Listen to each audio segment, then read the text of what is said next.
Katondo mulungi ow'ekisa.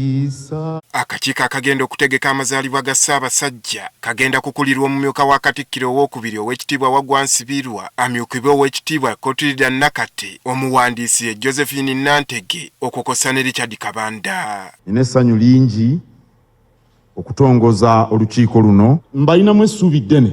Katikkiro Charles Peter Mayiga ng'atongoza olukiiko luno alulambisa obuvunaanyizibwa bwabwe obubakwasiddwa.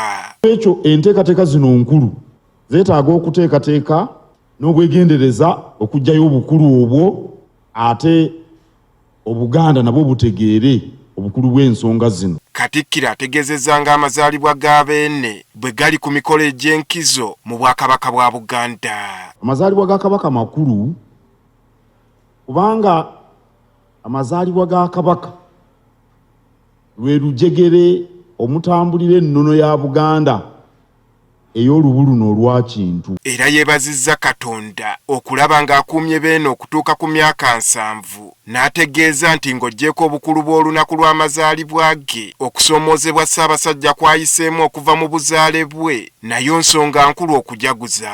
Twebaza Katonda awadde Kabaka waffe obulamu kutuuka ku myaka 7. Tulina essuubi ddene nti agenda kutuukayo n'okusingawo. Omulangira baamuzaala kitaawe tali kuno. Mulaba Obwakabaka ne babugjawo ng'ali ku misomo e Bungereza, n'atandika obulamu obw'obuwaŋŋanguse ku myaka egyo emito ekyenkanidde awo myaka 11, okusobola okudda mu nsi ye nga wa myaka 31, naye n'ebirala bingi byayiseemu. N'olwekyo tulina ensonga nnyingi nnyo lwaki tujaganya. Bw'ati akalaatidde akakiiko okumanya eddimu lye keetisse. Ng'akalombolombo bwe kali mu Bwakabaka, tukola enteekateeka gye tuba tusuubira okuggyayo